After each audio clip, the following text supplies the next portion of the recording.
have been affected, 45 human deaths, 473 big animals have died, and about 72,000 poultry birds have died. Electrical, 134 substations and feeders are damaged. Roads, 3,914 kilometers worth. Crop in 1,82,000 hectares has been damaged. Horticulture, almost 20,000 hectares has been damaged. And 70 rural water supply schemes have been damaged. Tanks, 143 medium irrigation tanks and 254 major irrigation tanks have been damaged. This is the level of damage which has taken place, is what I would like to let everybody know. Yes, absolutely. And you've asked the centre for help, and I hope that centre, really steps in, because both you as well as Revant Garu there in the other Telugu speaking state have said it's a national disaster. Nothing can be done about it. We require you to hold our hand, sure. But I want to bring it back on this. You can have as much of help, you can kind of be like the Chief Minister on our screens right now, standing there, overseeing all the measures. You can say, don't pay the EMIs that you owe to the banks because you've lost everything. We will see to it that we will talk about the interest rates, etc. I mean, unlike in Wayanade, where there were calls from the bank saying, are you still alive? Yeah, give us back the loan, stuff which is so inhuman. I do appreciate all that which you are doing. But the point of the matter is that you spoke about the gates, you spoke about the bad maintenance, whether it is, Prakasam, what happened there, a political slugfest started on it, how two wooden boats came, they ruptured it, etc., etc. This is ridiculous, Deepak Reddy Garu, because when you look at modernization, it is also about, saving what we already have. You can't do away with these structures. It's pretty much like, let's say, what happened in Tungabhadra in Karnataka. Age-old dam. The only thing you and I can do to save the lives is to maintain it properly. So is there on paper, which will come to fruition, something to see that these structures are corrected forthwith, Deepak Garu? 100%, Sudhaji. I just told you about that upstream project and the further expansion of the existing Prakasham barrage, and even a new channel to be planned for the Budameru, and the works which were stopped, they would be undertaken. So for sure, we are planning for almost 60% higher capacity than the existing levels which have been reached. So this issue is going to be solved. But one thing I would like to point out with great pain is that the former Chief Minister came onto the field and said that, Chandrababu Naidu ji blocked the Budameru to save his house, and that is why the whole problem has happened. To what level he is stooped down is really painful. At 74, you can see the Chief Minister staying on the ground in the relief work till 3 a.m. in the morning, and everything what is humanly possible is being done. And the opposition, I don't call it opposition because they don't have the opposition status, but doing such kind of low political cheap tricks is kind of painful when sincere efforts are going in. Hope, Deepak Reddy, that every day we are reading about the floods in the next 2-3 days are going to be very precarious for Andhra Pradesh, but I'm sure that you'll do the best about saving lives and keeping their lives secure. But Deepak Reddy, like I said, the moot point is even Polavaram, which is one of your favorite subjects. Earlier it was designed to handle 37,500 cusecs. Present capacity is around 8,500 cusecs. We have reduced our national assets to being beyond ridiculous, and that is what really needs to be done, and I'm sure you're on the right track. Thank you so much for joining us on this broadcast. That was Deepak Reddy, national spokesperson for the Telugu Desam Party, about what Operation Budameru means and what the Chief Minister is planning to do. Coming up next, BJP's Vinod P. Selvam in Tamil Nadu slams actor Vijay for not wishing the people on Ganesh Chaturthi. Calls him anti-Hindu. That is coming up after the break. Just don't go away.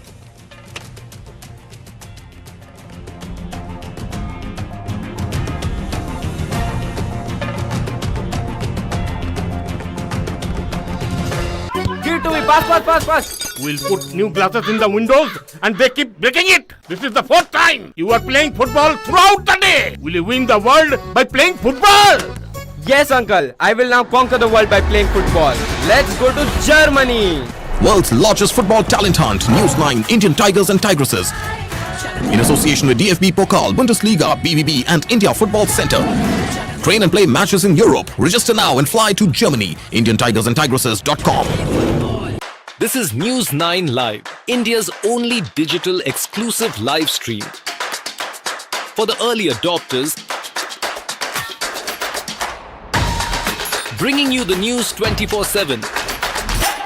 For the smart audiences on the smartest TVs. News 9 Live.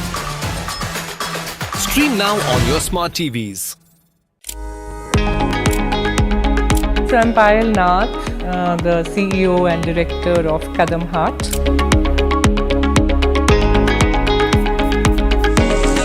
We're working with people, we're working with emotions, we're working with hands, we're working with nature. We are very clear, we want to commit to livelihoods, we want to commit to the planet,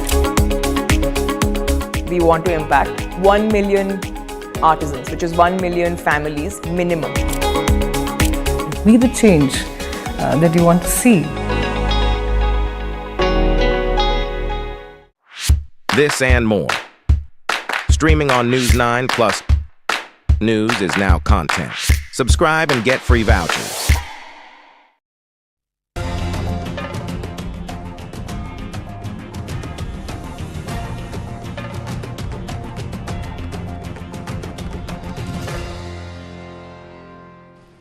All right, our second story, we are focusing on Tamil Nadu BJP labels Vijay anti-Hindu. It's now done and dusted, ladies and gentlemen. Come 2026 and Tamil Nadu will witness yet another party joining the political bandwagon.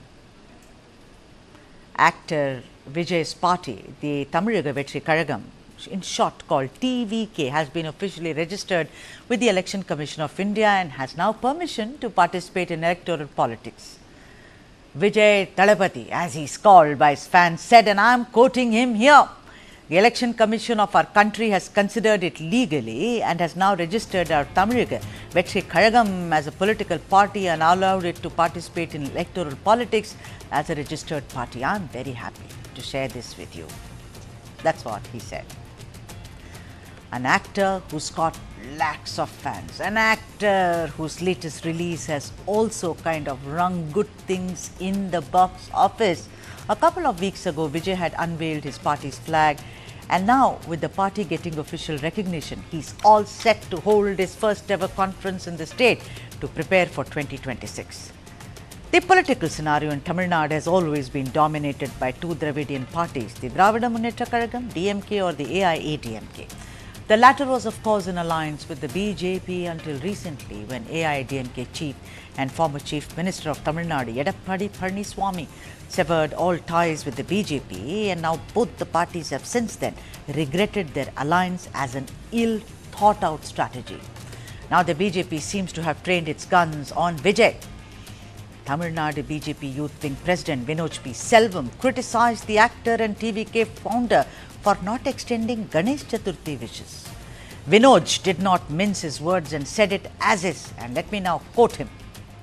Same old strategy, appeasement of minorities, opportunistic Hindu, stooping so low already to the extent of copying DMK style of not wishing for Ganesh Chaturthi.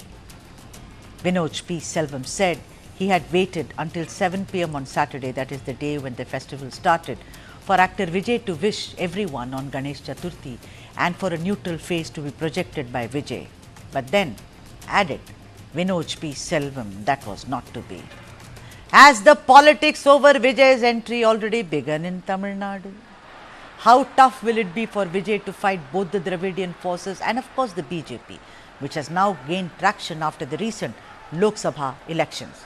Let's talk to the man himself, Vinoj P. Selvam, President BJP Yuva Morcha in Tamil Nadu, is now joining us. Vinoj P. Selvam, thank you so much. Vanakkam. Tell me something. Why is it so important for anybody to wish the people, send wishes for all the festivals, whether it is Ganesh Chaturthi, Pongal, Eid, Christmas, Mother Mary's birthday, which was on the 8th of September. I mean, what has that got to do with being a Hindu?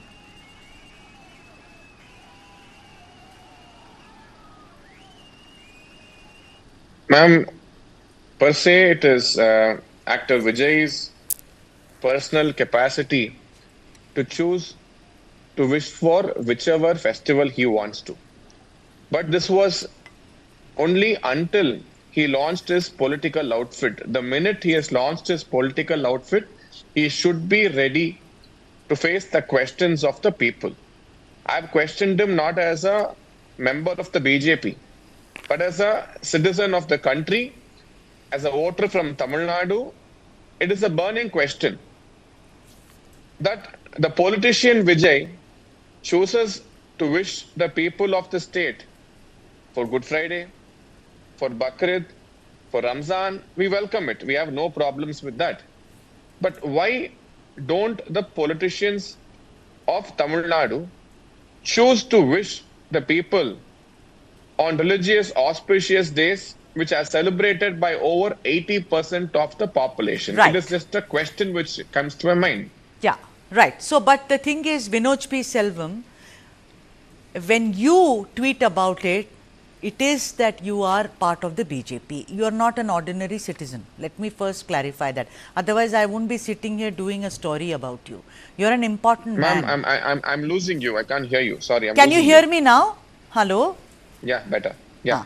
So, I am saying that the point that we are doing a story, on you is because you are an important part of Tamil Nadu BJP. The second point is that don't you think it is kind of, short-sightedness on the part of Vijay to not wish 80% of the people in Tamil Nadu who may vote for him tomorrow and bring him to power? Why would he do that? If he is wishing people, like you say, for Good Friday, Christmas, and also, ladies and gentlemen, let me add that Vijay, it's Vijay Joseph. That's his middle name. He's supposed to be Christian. Now, the thing is, if he's saying happy Eid and Ramzan wishes everything, maybe he's doing it because they are in a minority. But tell me something, Vinod P. Selvam, why would he not wish Hindus whose every single vote is going to see that his party wins? The politicians of Tamil Nadu, especially the Dravidiya Munnetra Kazhagam, has taken the people of Tamil Nadu, especially the Hindus, for granted over the years.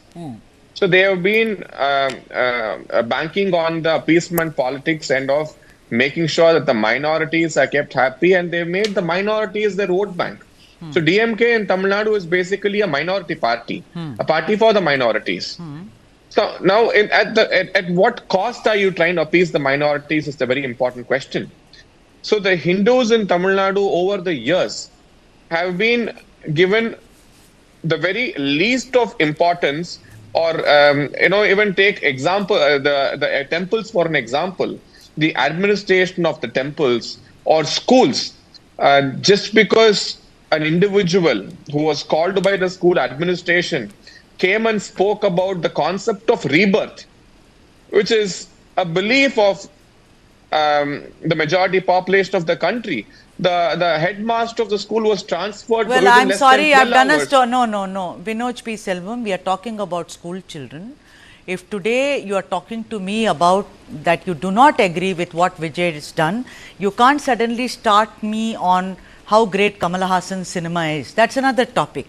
He mixed metaphors. So let's not, sir, let's stick to Vijay. Please, Vinod, sir. We will stick to Vijay. I am bringing this topic up. I'm bringing this topic up because Vijay is copying the same style of politics of the DMK, trying to cater to the same vote bank. That's so basically, the Hindus of the state, are being taken for granted. That's what you think. That is the question. My question is that whether you are whatever party you are, and DMK is, or Anna Dravida Munnetra Kazhagam is, let me just tell you something, remind you that when you were in alliance with the AIDMK, I remember very well this Ganesh Chaturthi around 3 years ago, there was a massive problem. Also, Vetrivel Yatra, when you wanted to take out, Yedappadi Palaniswamy put his foot down and said this should not be done. You have faced your kind of a thing with the AIDMK as well. But I want to ask you one thing. This country's Prime Minister is Narendra Modi. Do you mean to say that in a country which is administered and governed by Sri Narendra Modi, the people, the Hindus and Tamil Nadu are feeling completely lost and isolated? Then there is something very wrong with how the New Delhi dispensation is ruling. Ma'am, this has to do a lot with the state. If you take up the entire Waqf Act, we would have realized that an entire village in Tamil Nadu, the Tiruchi district, was swept by the Waqf board. So the atrocities against the majority population of the state is happening. All right. And the people have not started to stand up against what is being done to them. All right. And the BJP is not letting its guard down. We don't compromise for the sake of an alliance. Even when the ADMK was in power, we fought for the Vetrivel Yatra. We fought for the right of the Vinayak Chaturthi to be conducted. We are not giving up our guard. We're not giving up our hope and belief in anyone. So far as BJP is concerned, after the recent elections, you've gained a lot of traction. You know, from a single digit, you've gone to double digit. Good for you. Let's now stick to Vijay. There is a sense of nervousness because Vijay is young. Vijay is aspirational. Vijay is, you know, really worshipped by majority of the youth in Tamil Nadu. That's what the young people are very gung-ho about. Talapati, Talapati, Talapati. Do you think it will be more interesting to have yet another player playing this game? You know, if he's aping the DMK, after all, he will cut into the DMK votes. He will not do you any harm, even electorally if you talk. Or you think that, you know, he is nothing, he's just a kind of a bubble which will die down very soon. Ma'am, it is too early to decide whether he's a bubble or not because till date, like how we are doing an interview right now, maybe when he sits across for an interview with someone who is eligible like you, was very well qualified, a media person like you, then we will understand what is the kind of substance Vijay is going to bring to the table, what he has to offer to the people. So I think it's high time he starts meeting the media. And his party so far has been on Twitter. So, you know, he launched his party through a letterhead. And he had a flag hoisting function where his functionaries were there and only he spoke. So only when there is counter interaction, when he is questioned, will we know what his policies are, what he wants to stand for. He's already made it clear that Krishna Jayanti nor Vinayak Chaturthi mattered to him. Both the festivals which happened within a span of 2 weeks, both the festivals did not get a wish from Vijay. So we're trying to get an understanding of what could possibly be the kind of politics he's getting himself into. But we need a little more deeper understanding to know if he's a bubble or not. As far as the people of Tamil Nadu are concerned, people here are smart. They cheer their heroes on screen. They would love to see them when they are coming in the public. Several actresses, they come out in public to open jewelry stores and huge crowds. When Sunny Leon was there to open a store somewhere in Kerala, I had seen images of thousands of people coming out to see her. So, you know, when cinema stars come out in public, people gather in large numbers. But will they vote for them or not is a very important question. What happened to Prakash Raj? He has a decent fan base, but the man couldn't secure a deposit when he contested for the Lok Sabha election. Then someone may ask you what happened to K. Annamalai, and we can go on and on. It is not about tit for tat. If the people of Tamil Nadu are very smart, then they should actually see that the BJP comes to power because you seem to be the only party which is taking care of 80%. But that doesn't seem to be happening. But as of now, Vinod P. Selvam, thank you so much. I've completely run out of time. I wish I had more time to give you. Thank you very much, Vanakkam, for joining us on this broadcast. And then we are having an exclusive detail of Darshan's confessional statement in the Renukaswamy murder case. That's the big story which is coming up next. Do not miss it. Exclusively access the statement made by Darshan.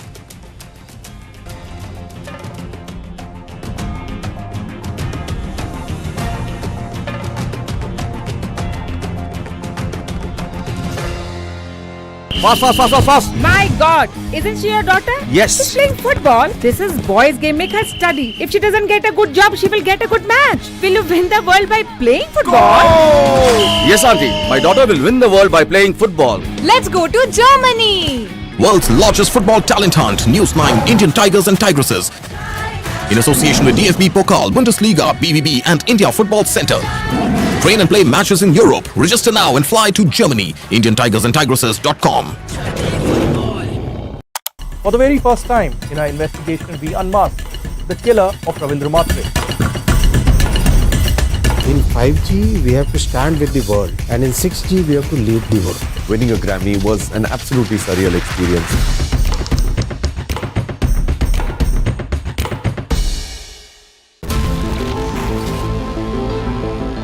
Joe Biden is not going to be the Democratic presidential nominee.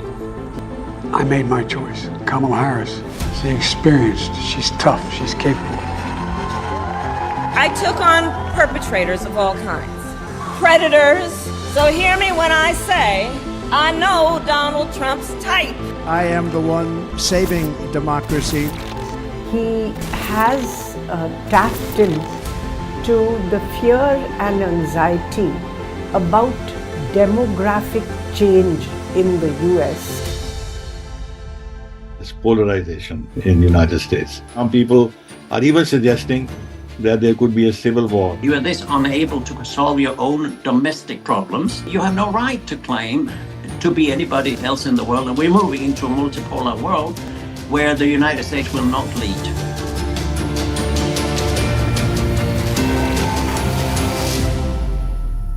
This and more. Streaming on News 9 Plus. Subscribe and get free vouchers.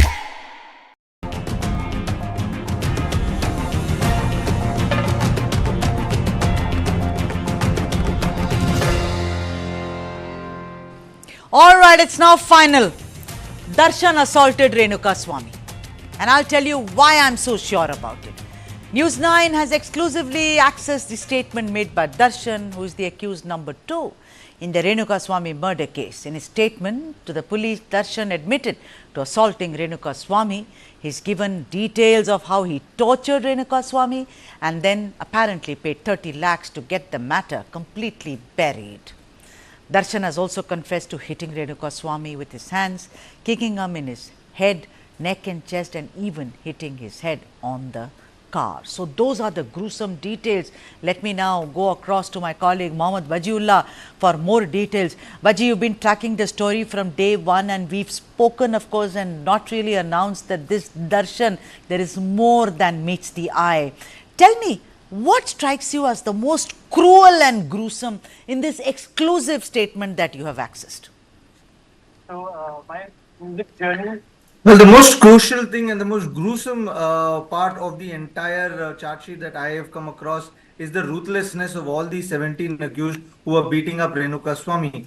Darshan, in his own confession or in his own statement to the police, has gone on to say that yes, he hit Renukaswamy, and he even asked him, are you the one who was sending these obscene messages? And then he said that yes, and then he even asked him that, do you think you can afford all of this, that you're sending her messages of all this? What is your salary? And then he again beats him up, and then he calls Pavitra Gowda to beat him, and they both slap him, and he then Renukaswamy is seen, it's heard that he was down on the feet of Pavitra Gowda and begging her for forgiveness, and that is when she kicks her again and tells the boys to hit him again, and they were seen hitting him again. So all these details that we are hearing, the ruthlessness of these people clearly gives you an idea that they were in a very vengeful mode and they wanted to hit. And one thing is very clear from this charge sheet is that Darshan has also confessed to the fact that yes, he was also involved in hitting him, he was also involved in beating him, he was involved in kidnapping the entire thing. So Sudha, in this charge sheet, one thing is very clear. What we've been saying since the starting of the incident, every minute-to-minute details that we broke on our channel with regards to kidnapping, with regards to the body, with regards to how he was brought here, everything has been pieced together in this charge sheet, and it clearly indicates that Darshan is somewhere or the other one of the main accused in this. We'd also seen how in the middle the police were mulling over the idea of making him accused number 1 instead of Pavitra Gowda being the accused number 1, because they felt that his role is higher. But yes, in the predicate charge sheet, Darshan is been accused at number 2 and Pavitra number 1, just for the very reason that she was the main reason because of which all this entire thing happened. But if we go to the magnitude of the details at which things transpired, it was Darshan's call, it was Darshan's dictation to the boys to bring to his gang, to bring him from Chitradurga to Bangalore. So yes, this charge sheet of 3,000 pages, of which we have an access now, clearly gives us those pictures, those details of the whereabouts of Darshan, where he was there at the time of the murder, and all those pieces have been pieced together in this charge sheet of 4,000 pages close to.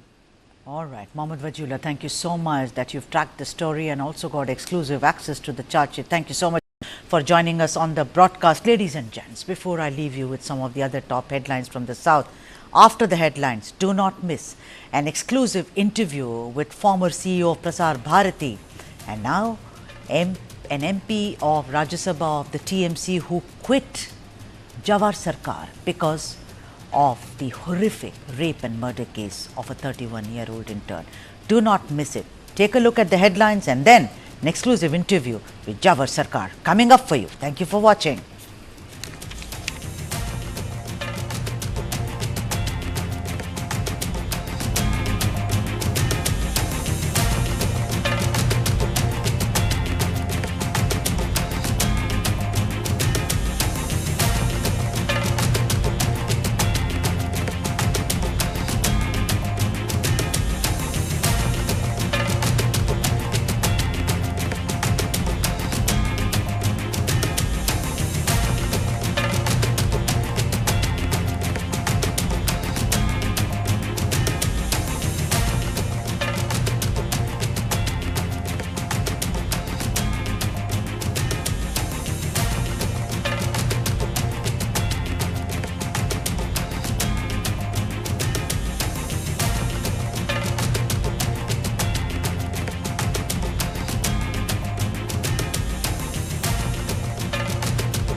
Quite lived up to their pre-tournament billing, delivering a series of less than convincing performances.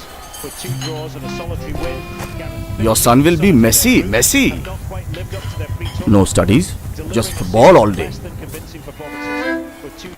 Go my son, go. Make my face shine through playing football. Not only your face but also the country's. I will conquer the world by playing football. Come, let's go to Germany! World's largest football talent hunt, News 9 Indian Tigers and Tigresses, in association with DFB Pokal Bundesliga.